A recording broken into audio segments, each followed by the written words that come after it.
Hello, Kaia. Hi, Lilou. So good to be interviewing you today. How exciting. Thank you. It's an honor to be here. I'm a big fan of your work. Thank you so much. Thank you. And I'm now a big fan of your work because I read your book. I've been reading it throughout summer during doing those different activation with all 8 ascended masters in there that are represented. And I find that so powerful and difficult to actually classify this book because it's more than a book. It feels like a living thing. That's because it is. That's an astute observation.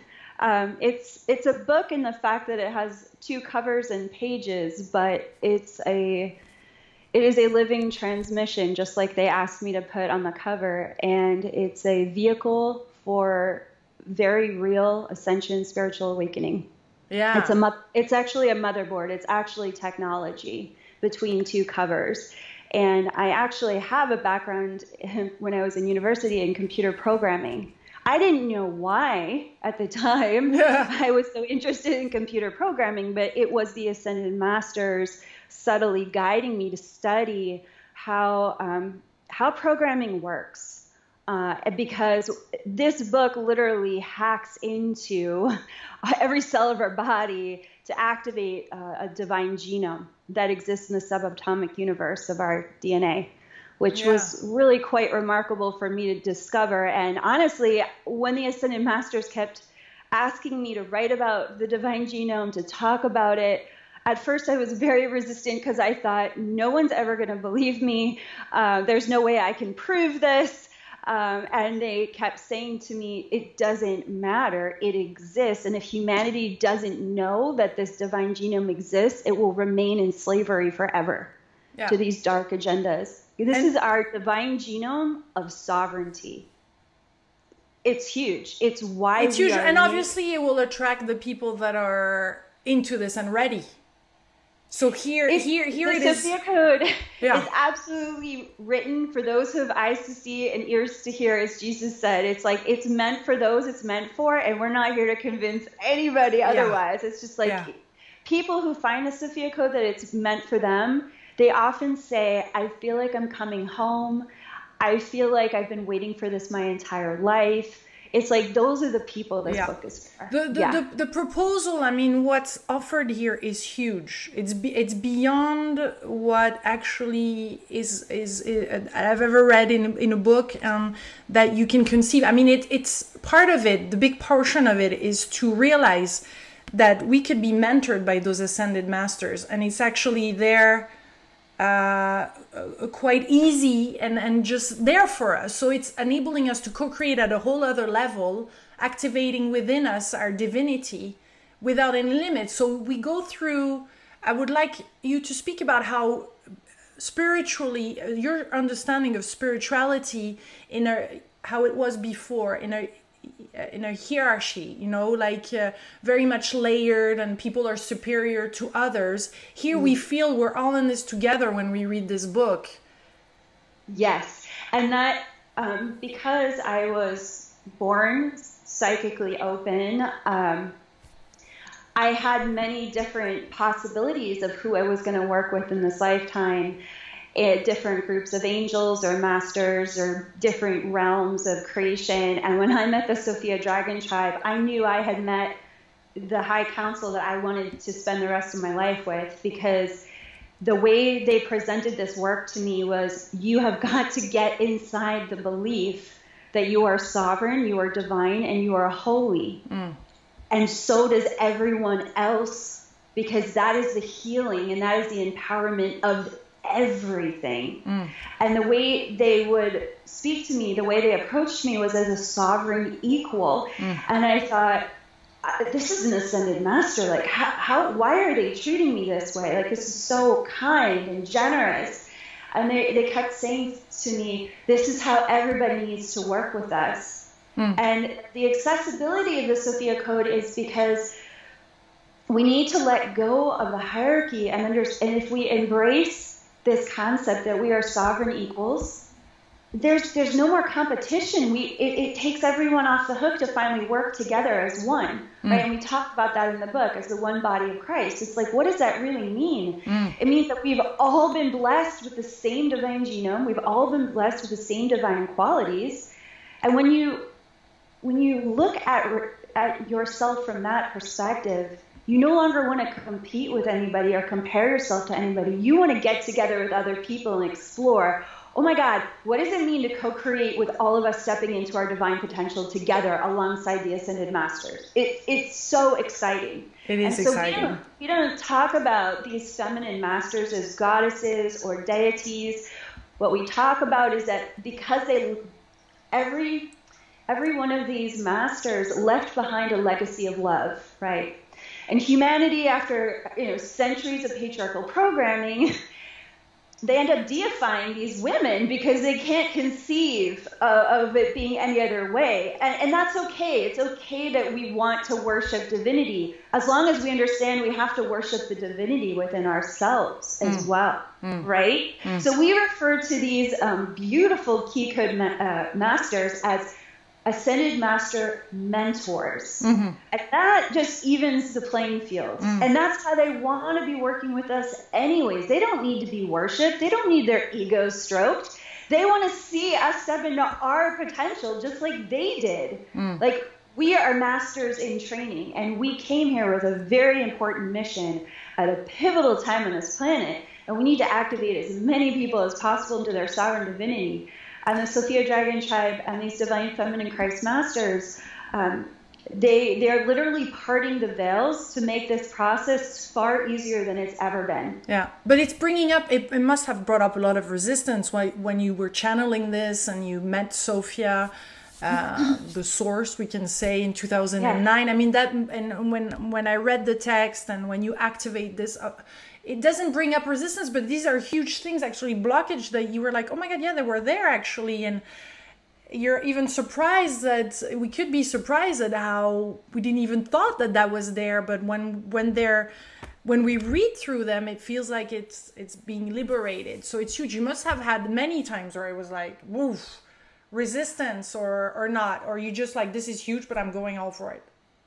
I always knew it was huge. I always knew it was going to go all the way, but it did literally require every fiber of my being to complete this task. I mean, I had to test drive all of those activations on myself first with no one else doing that work. Now I've created a mystery school and we have multiple curriculums so that people can be in community and be doing these initiations together and learning how to It's like, there wasn't any of that for me. There was just me and everybody thinking I was really strange, that, I was spending so much time in seclusion and meditation. I mean, I would spend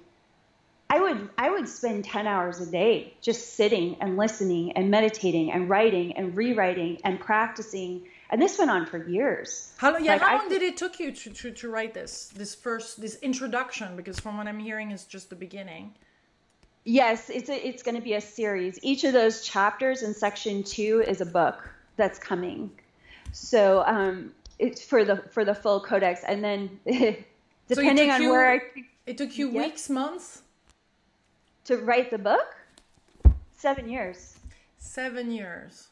Oh yeah, because I had to change from the inside out to be able to handle that energy. Like that is source consciousness between two covers. So it had to pull out all of my wounded, it had to rearrange my ego structure. I had to learn the process of what it means to download the light of my higher self and learn how to embody it in my daily life.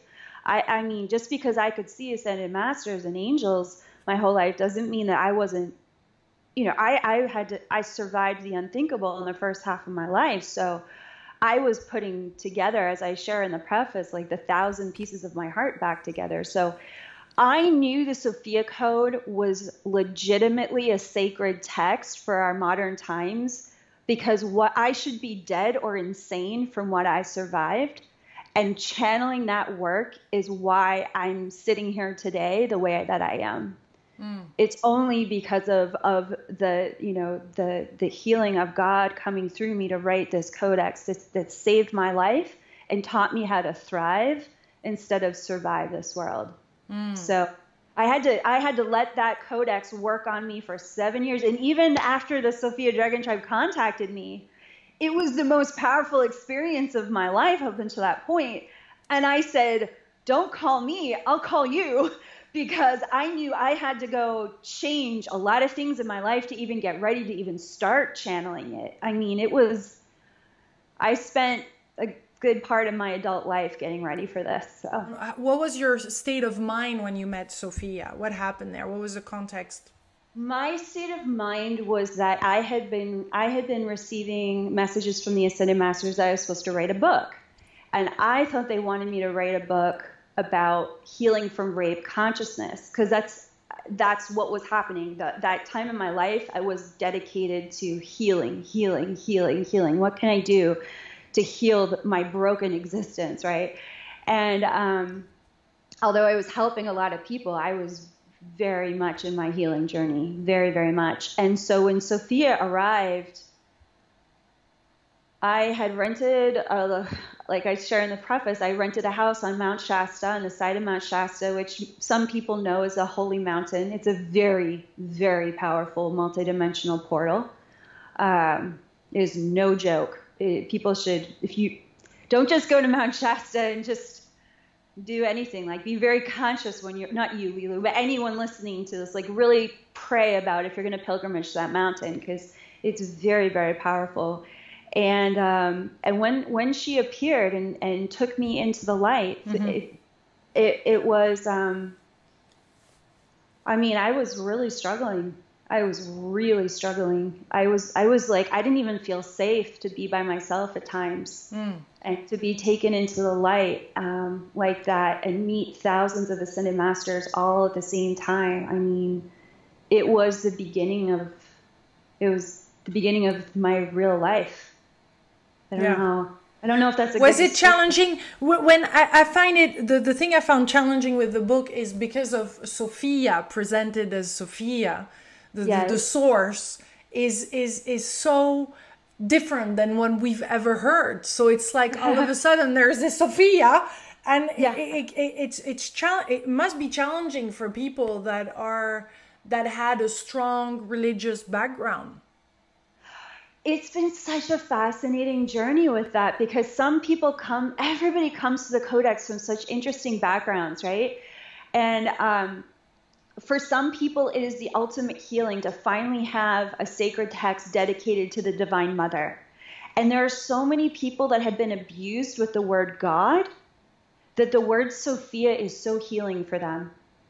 It's like, oh, I can get inside of this concept of Sophia. And then there's other people that are like, no way, that's got to be an entity, blah, blah, And so there's these two different extremes. And I always share in my mystery school, I don't care what you call God. I don't care what you call source.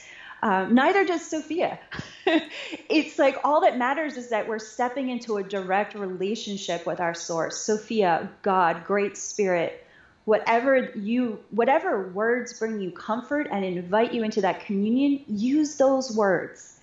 For me, at that time in my life, that's how the light of God presented itself to me. And I wasn't about to say no. I was going to trust the journey. And I'm so grateful that I did, because it's brought an immeasurable amount of healing to myself and others. And so it's called crystalline energy, crystalline technology. Sorry, you say? You talk about technology here and not just, So can you tell us why you use the word crystalline, technology? And the crystalline technology has to do with the divine genome. So so you know how we have our chromosomes in our DNA? Like So our DNA is housed inside of chromosomes, right?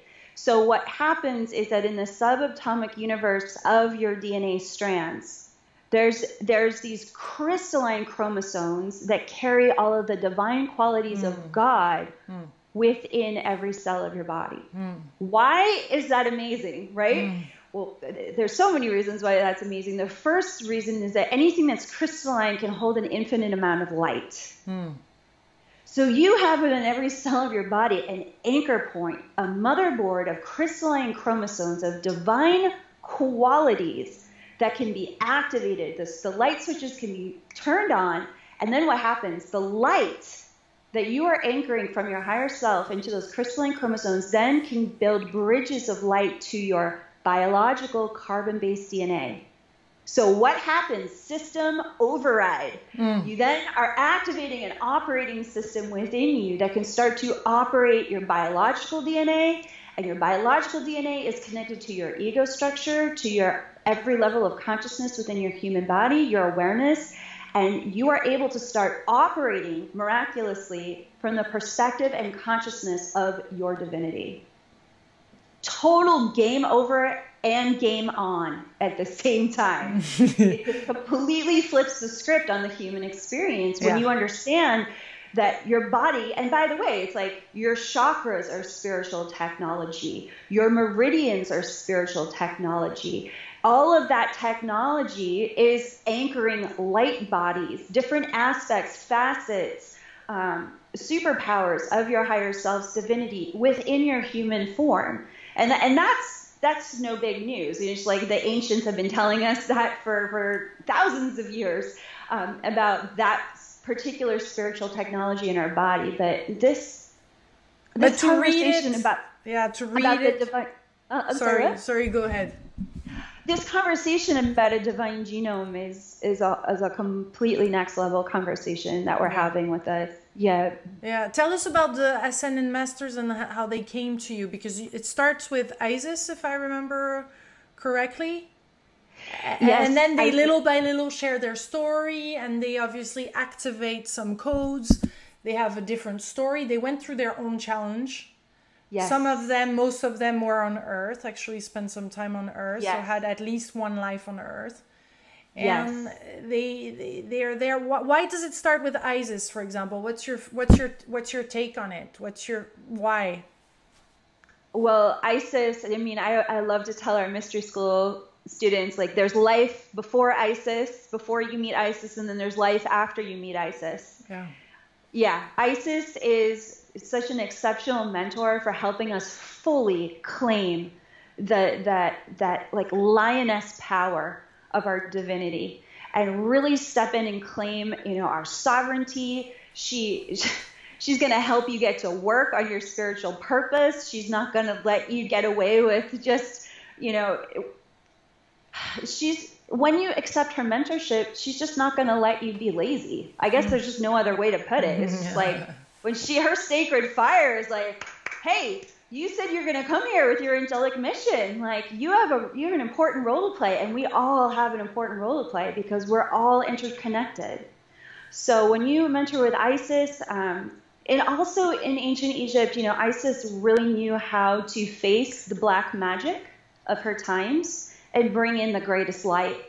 And so that's another reason why we work with Isis, because she's not afraid to look into the heart of darkness and call a spade a spade. She's not afraid to call out what she sees and then to call in that light. And you really experience that in the Key Code 1 initiation. We start pulling out belief systems from centuries of religious and government programming, as well as programming and beliefs from other star systems. Because no matter where you incarnate in the universe, that information goes with your soul in every future incarnation. So we are literally pulling out belief systems, programs, viruses of thought that we've incarnated with for millennia when we are in the presence of Isis. And thank God for that level of help. It's like she's very much like Joan of Arc, where there's that sword energy of, hey, like everything that's harming you, it's got to stop. You got to step into a discipline and really embrace your practices and step into a spiritual maturity because the world needs you. Right? Yeah. Like, I hear. So how would you describe we'll go through other mentors and ascended masters, but how would you describe the divine feminine? Because I hear power here. I hear vulnerability. I hear beauty. What's so funny about ancient Egypt? The eye of Ra was actually a feminine protector of the pharaoh. I think that people tend to think of the feminine as something that's just soft and receptive. But when the feminine is truly balanced within herself with the divine masculine, she is a divine force of nature. And we need, White Buffalo Woman speaks about this extensively. All the Key Code mentors do in the Sophia Code, how important it is for the women of this world to really understand that it's safe to be beautiful, it's safe to be powerful, it's safe to be articulate, it's safe to have strong emotional boundaries, it's safe to want what you want, to like what you like, it's safe to call out and advocate for what you know is wrong in this world and what needs to change. It's just like, these are the kind of women that I look up to, because that's who the Ascended Masters were and are.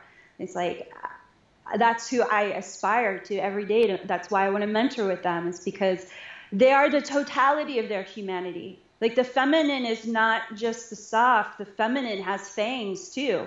Like a lioness, you can learn so much about the true energy of the divine feminine from a lioness. You know, it's like she will just tenderly care for her cubs, but she will also go tooth to tooth with a male lion if he would ever bring harm to her cubs. It's just like, they're the true hunters. So if we're going to cut ourselves off from that kind of power, we're not actually in the true essence of the divine feminine.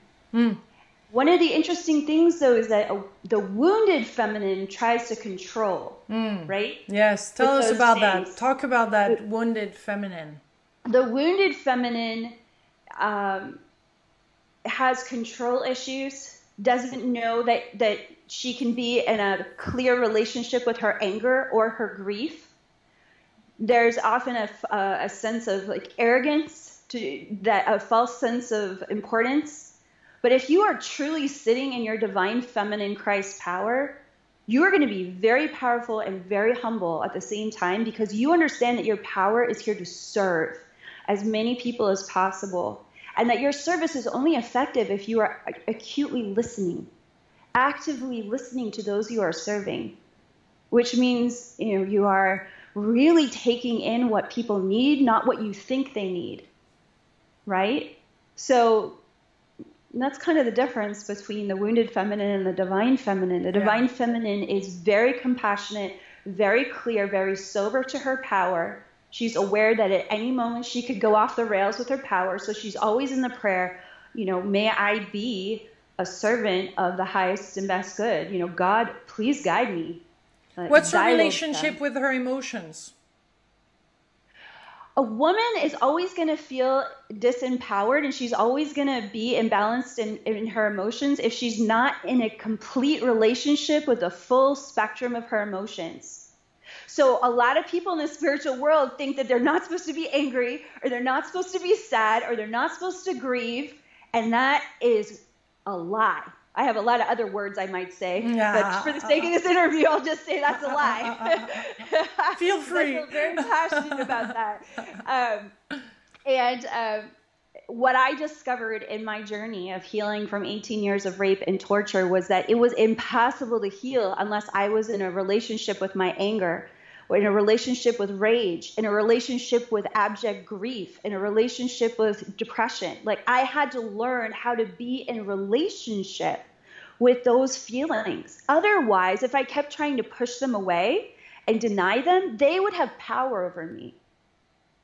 Nothing can have power over you if you're in relationship with it. Does that make sense? Mm-hmm. How about your relationship with the masculine that is wounded, the wounded masculine, before getting into the sacred masculine? What does it look like?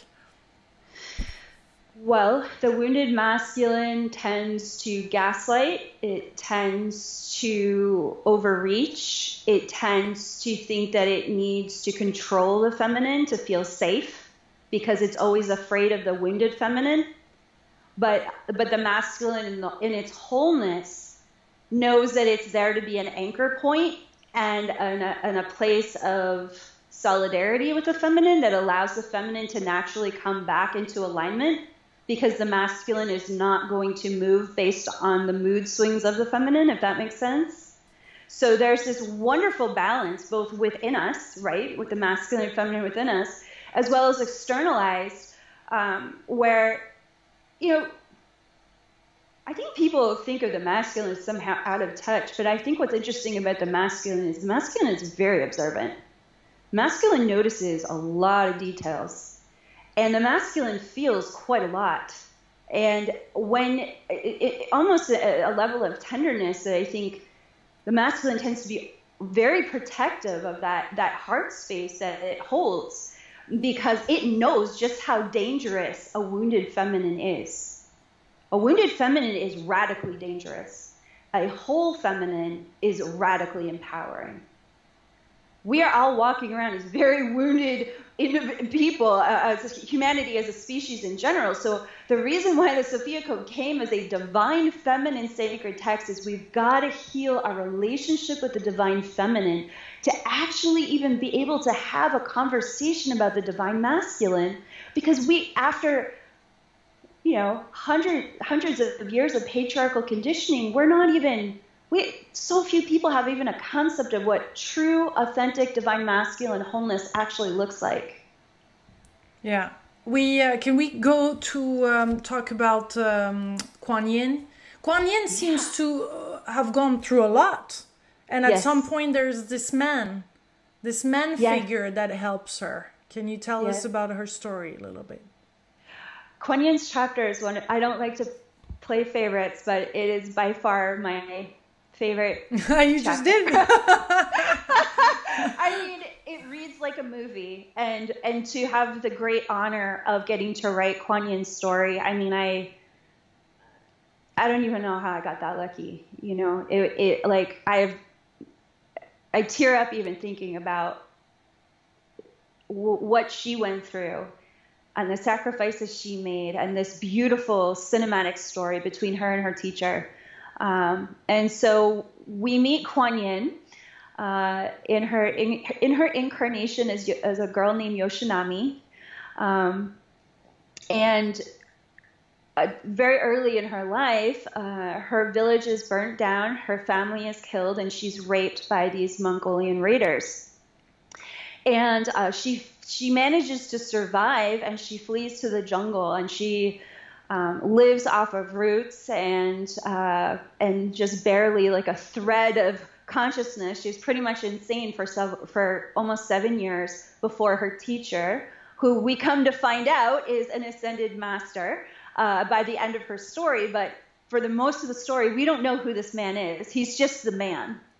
And so there's this really beautiful unfolding about how much she is afraid of the man, how much she projects and judges him, how much she lashes out on him, and how patient he is, and how much healing and consciousness he brings to her. And he just doesn't give up on her healing.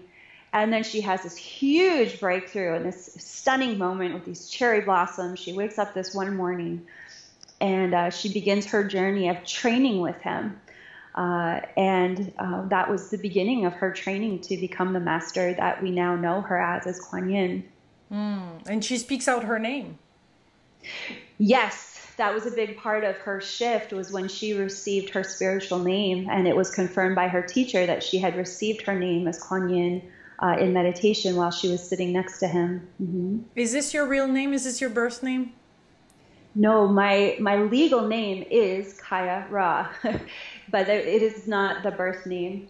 Yeah, it seems like a spiritual name when we see it. I mean, I sat in meditation for about a year. I knew when I had my Kundalini awakening at 26 that my name was going to change, and I felt very awkward about it. I was working in a corporate position in Boston at a financial firm, high rise, have to wear the suit, the whole thing, and I thought, I can't believe I have to change my name. Like, everybody is going to think I'm such a weirdo, right? And so I really took my time in meditation. I had a very strong yoga practice, and I meditated for about 6 months. And after about 6 months, I knew it. I woke up, I heard the name confirmed to me. I heard a female name say the name to me as I woke up. And I had already heard that name many times. And I knew when I had heard it coming towards me when I woke up, it was time to legally change my name. And I knew also somehow within my soul that if I changed my name, it would set my path on the destiny that I was to really fulfill. And honestly, my birth name was it was a name of slavery. So there was no reason to keep walking in this world with a name of slavery. And it was a lie, too. And the name that was given to me, the birth certificate, everything's a lie. So I would have been living a lie if I had kept that name. Sure. Yeah. No, there's many people that change to a spiritual that are called. And it feels like, well, when you talk about your story that you went through, that you have, you remember past lives, or you have for you, it's all this speaking with ascended masters and doing this is kind of something that you already knew and you feel comfortable with. So the role that you have now is something that you've been prepared in other lives, not just this life.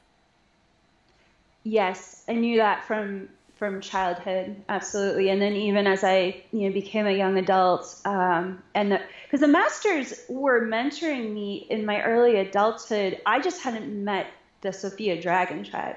But those individual key codes had been working with me very consciously, and so they would show me, they would take me in my consciousness and be like, okay, so this is this lifetime, this is why you have this is why you're drawn to this key code and that lineage, and you have to go find this teacher to reclaim this part of what you've done in other lifetimes. So it was when I was a child, it was very confusing for me because I didn't understand why I was in this body. I was very confused about my skin color. I was very confused that I was a girl. I was it was already wickedly confusing given what I was surviving. But in any just moment with myself, rare moment that I had with myself, I could feel so many bleed throughs to other lifetimes that it was very confusing to actually anchor in this particular incarnation for a while.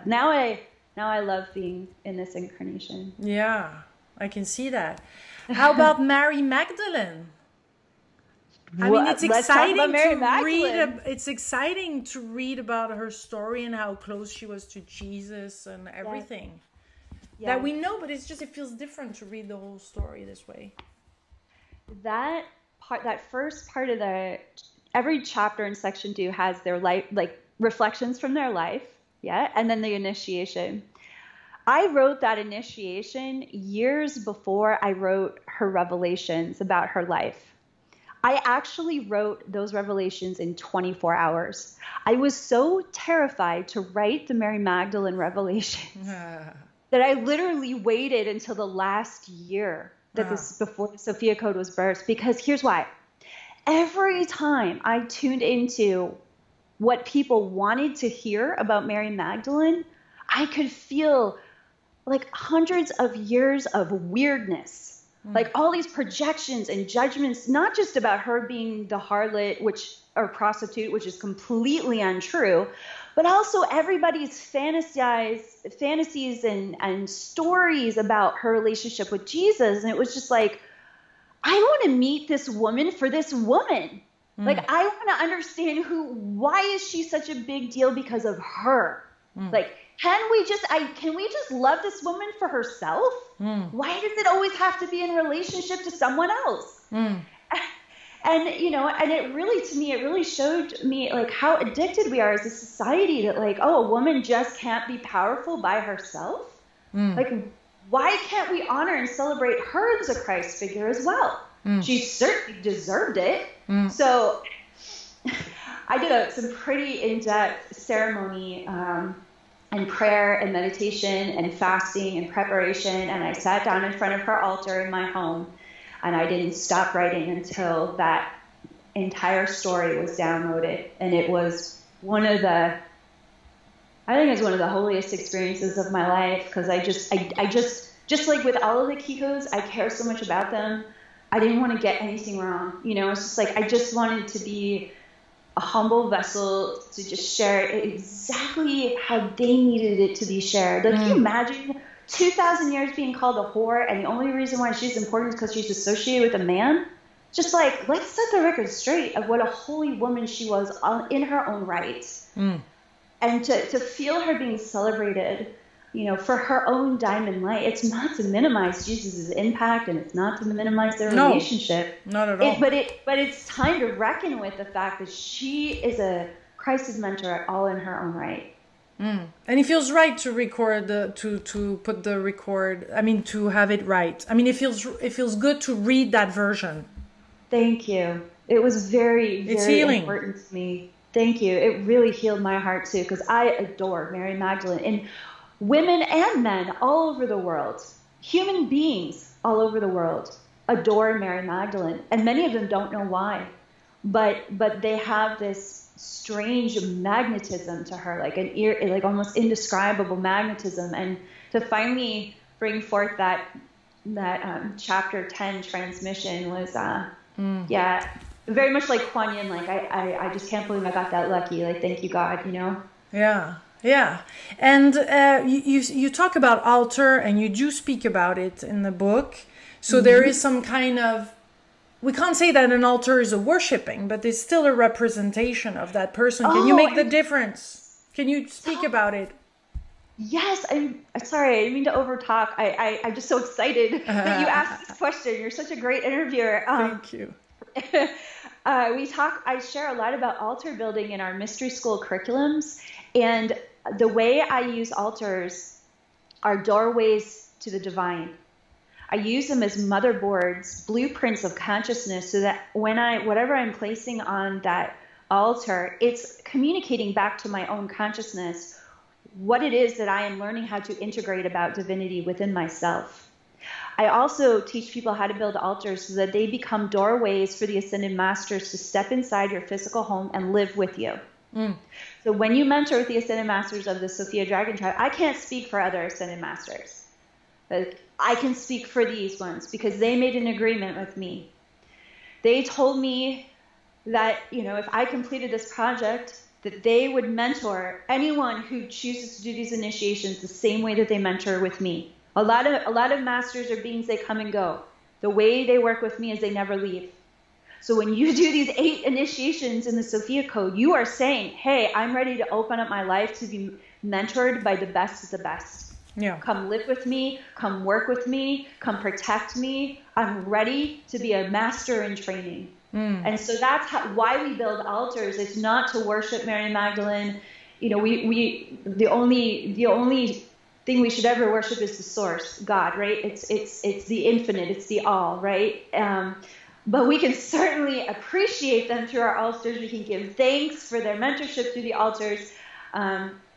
And it's also a really great reminder because we're very forgetful as human beings. True. It really helps us in our daily practice to remember, okay, here's my friends in high places. I have access to my power. I have access to these mentors. I'm not going to give up today. I'm going to surrender to my dharma. I'm going to show up and do my part. I'm going to live in my highest potential today. That's why we talk about altar building, because it really anchors that light in your home and in your office space. Yeah.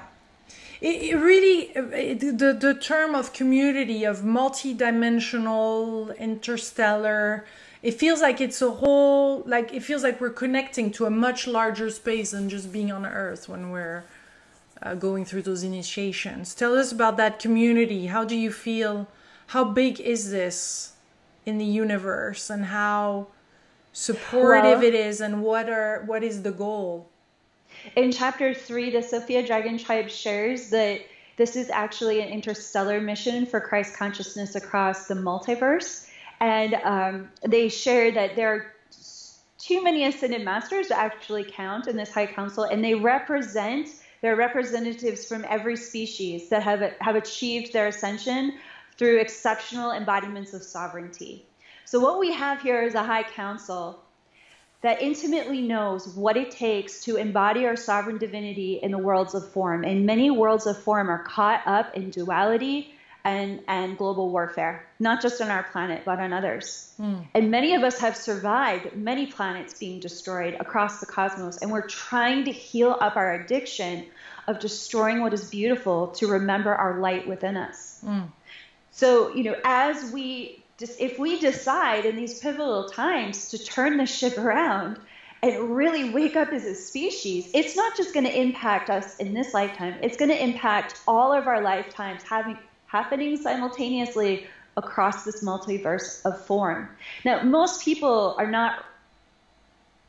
they're not ready to even conceive that they're a part of a mission that big. But a lot of the people attracted to the Sophia Code, they know it in their heart. They know that many of them are starseeds. Many of them know they've come from other parts of the universe to be boots on the ground, light workers, angels in human form to help with this evolutionary shift that's so crucial right now at this time on the planet. And yeah, again, the Sophia Code is for those who have eyes to see and ears to hear. It's really that kind of a message, and it's so beautiful that you really can see that and embrace that. What I found interesting is that they're so present that honestly, since I did it quite, how do you say, you encourage people to read it and take their time and to integrate, that I found myself in different places around France at different times with different mentors. Wow. And then it happened to be like, well, I was on Ile de Ré at that time. And then, well, on that day, I was in a total different, and I had a massage with oil. And here we're speaking about this master that is all about oils. And it's strange to see, I feel, the synchronicities to around such a journey. Like even I would encourage to write a journal of even our experiences while reading the book and while going through it. I'm so grateful that you shared that, Lilou. I've received so much correspondence over the years, like emails and comments on social media. People experience synchronicities, miracles, because here's the thing. The way the Ascended Masters in the Sophia Dragon Tribe mentor you, it is literally designed to bridge their world with your world. Why is that so important? Because they want to show you your highest potential for affecting change and creating a new paradigm here in this world. When you start living and working and breathing with the Ascended Masters every day, everything is possible and life becomes indescribably magical. Even when you're transfiguring the pain body, there are miracles and synchronicities that you're like, how could I give up? They're clearly right here walking me through this initiation. And, it's interesting how that, I love how you shared that. I've gotten, emails where people say, I did the Hathor initiation in Dendar in Egypt, or I was hiking through Nepal and I did the Green Tar initiation. And it doesn't have to be that extreme, but they never planned it to happen that way. Yeah. It just happened. Exactly. And it's incredible to see how that unfolds, and I love that you noticed it. Thank you for sharing that. Yeah, I wanted to truly experience it before doing this interview, because it's quite surprising to the mind, and yet I can only notice that I have less resistance in my life for huge projects that are about to happen. It's like it doesn't feel like it's just the word not possible, impossible just is not there. It's just like it downloads right in. I love it. Bye, impossible. It's so like good. Why it wouldn't happen, and why do we have so much resistance as human as a human species? I mean, we are programmed from the moment we're born into this world. You're saying we're encoded. You're saying we're encoded. Well, we're born into systems of control and enslavement and program belief systems that have been in place for centuries, and not to mention what you're carrying in your own ancestral DNA. The pain, the anguish, the memories of all your ancestors being raped or killed or stolen or betrayed. It's like that. You're carrying all that information in you as well. And so when you activate that operating system within you of the divine genome, it's overriding all of that. So it would feel impossible to achieve certain things, right? But then once you activate the divine genome and you start operating from that perspective, you're like, whoa, I can play with reality the way Hathor played with reality. I can get so many more things done because all of those resistances are fleshed out. And it's like what we've achieved in this movement with the mystery schools, the book, and the Sophia Code sold over 100,000 copies. It's self-published in only a few years. We've got 3 curriculums, 1 a certification program. I've appeared in international. It's like none of that could have happened without my divine genome activated. It's just like mentoring with the Ascended Masters, and it makes me feel so happy to hear about your success with those projects because you've worked so hard and you've reached so many people and your platform is so important. I can only imagine what's coming from you. I'm so excited. Yeah. Tell us about the future, what's coming about. You're saying you're writing some other books. There is continuity. So this is just the beginning.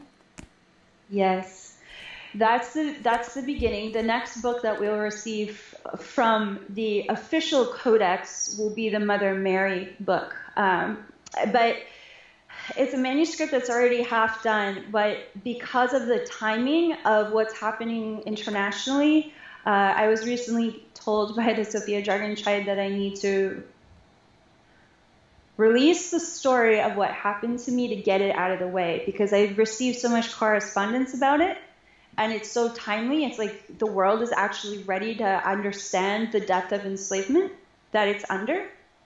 And now that the Sophia Code is here and there's so many people initiated worldwide into their sovereignty, I can actually share the story from a space where we have a following behind us that can really support what that story can do for the world. And then I can just move on from it. You know, I can continue to advocate, of course, but my heart is with the Codex, but this story needs to be told. And you're not scared to go too deep into that story or to meet past people from your past that could scare you off? What I have to share is so unbelievable that what I've decided to do is I'm going to release it as fiction. So, you know, people can decide what they want is real about it or not. I'm going to share everything that I'm not going to hold back at all. I've already started writing it. I've really enjoyed the creative process, actually, to be able to, half of the book will be spoken from the perspective of the child on this journey. And the other half will actually be very much like in the Sophia Code, how we have activations and initiations. They're going to be initiations for clearing rape consciousness from humanity, from humanity's DNA. Wow. So it's not just going to be like, you know, this really intense book on atrocities. There's going to be, you know, an opportunity for us to do something with it. Beautiful. You must be excited that the book is coming out internationally too, and in France. I hear you love France. I love France. The moment I arrived in France, I completely fell in love. I actually rented a car and drove all over France. I retraced many steps of Joan of Arc, and then I also did, of course, a Magdalen pilgrimage in the south of France. I presented in Paris. It was like coming home when I went to France. I don't know. I get a little quiet when I talk about it because it's so special to me. I'm so grateful that the Sophia Jargon Tribe decided that the French translation was going to be the first translation. I had received 32 requests for 32 different languages. Wow. Some countries, multiple requests, but it wasn't until I received this offer from Ariane that I just knew. Ariane is a great publisher, and they did a fantastic job translating it. Yes, they did. Yeah, blessings to them in every way. They really showed up. I'm so grateful to everyone on their team. We worked very hard on this translation. We also had my own team. I also had translators as well. Like, we went there. We went through every line of the book. We were on. Usually an author would never be that involved, and I just wanted to ensure that the integrity of the sacred text was really being translated, and so did Ariane. It was very, very powerful, the journey that we all went on together as a team. I'm very excited for the release. And this interview is being translated in the French version by Anne-Laure, which is great translator, and I want to thank her already even before she will do this translation, because she's doing a fantastic work and it enabling us to. She worked on the book too as other translators, but this is also enabling us to share it in France throughout all the French speakers in Switzerland and Belgium and all those islands, French islands all around the world, and Guyane and Quebec, and there is a lot of French speakers out there. So it's cool that that we have this this gift and this opportunity. So, is there something else you would love to add to this interview? Obviously, I have a feeling that we'll do many more, but this is kind of like an introduction. Yes, I just want to say how meaningful to me the divine feminine legacy of France is. I share about it, and I wrote an additional preface in the French translation, and the direct experiences that I've had with Mother Mary and Mary Magdalene and Joan of Arc are some of the most precious direct experiences I've had in this lifetime.